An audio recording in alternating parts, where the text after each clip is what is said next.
ഭൂകമ്പം സംഭവിച്ചാലും ശരി നമ്മുടെ പോസ്റ്റിങ്ങിന് ഒരു മാറ്റം തന്നെ ഉണ്ടാവത്തില്ല എന്ന് മനസ്സിലാക്കിയൊരു ദിവസമായിരുന്നു ഇന്ന്. കാര്യം നമുക്ക് വഴിയെ പറഞ്ഞു തരാം. ആദ്യം തന്നെ നമുക്കൊരു KSRTC ബസ് സ്റ്റാൻഡിൽ നിന്നും തുടങ്ങാം.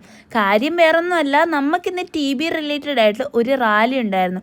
ഇന്നലെ രാത്രി ഗ്രൂപ്പിൽ മെസ്സേജ് വന്നതാണ്. ഞാൻ ഇന്ന് രാവിലെയാണ് അറിയുന്നത് ഇങ്ങനൊരു പ്രോഗ്രാം ഉണ്ടെന്ന് തന്നെ. അങ്ങനെ നമ്മൾ നേരെ അവിടേക്ക് ചെന്ന് വെയിലത്ത് നമ്മൾ ക്ഷീണിച്ച് കുഴഞ്ഞ് നമ്മൾ റാലി എല്ലാം കഴിഞ്ഞ് അവിടെ പോയിരുന്നപ്പോൾ നമുക്ക് കുടിക്കാൻ വേണ്ടിയിട്ട് ഒരു ഫ്രൂട്ടിയും പിന്നെ എന്തോ വലുത് പ്രതീക്ഷ മേടിച്ചൊരു പൊതിയും കിട്ടി. അതും കഴിഞ്ഞ് നമ്മളൊരു കോഫി എല്ലാം കുടിച്ച് ആ വെയിലത്ത് നമ്മൾ വീണ്ടും ഇരുന്നു ഗായ്സ്. കുറേ നേരം ഇരുന്ന് പ്രോഗ്രാംസ് എല്ലാം കണ്ട് ഇനാഗ്രേഷൻ പ്രോഗ്രാമും എല്ലാം കഴിഞ്ഞ് നമുക്കിനി പോസ്റ്റിങ്ങിന് പോകാൻ വയ്യ. അതിനുള്ള എനർജി നമുക്കില്ല. മാഡംസിനോടെല്ലാം പറഞ്ഞ് റിക്വസ്റ്റ് ചെയ്ത് നോക്കാമെന്നായിരുന്നു നമ്മുടെ പ്രതീക്ഷ. ഫൈനലി പ്രോഗ്രാം കഴിഞ്ഞ് നമ്മൾ മാഡംസിനടുത്ത് ഡീപ്പായൊന്ന് റിക്വസ്റ്റ് ചെയ്ത് നോക്കി. ബട്ട് നോ പ്രതീക്ഷ. എല്ലാം 0 എഫേർട്ടായിരുന്നു. ഇനി ഒന്നും നടക്കില്ല. എന്തെല്ലാം പറഞ്ഞിട്ടും ഒരു കാര്യമില്ല എന്ന് മനസ്സിലാക്കി നമ്മൾ നേരെ പോസ്റ്റിങ്ങിനായിട്ട് കയറി.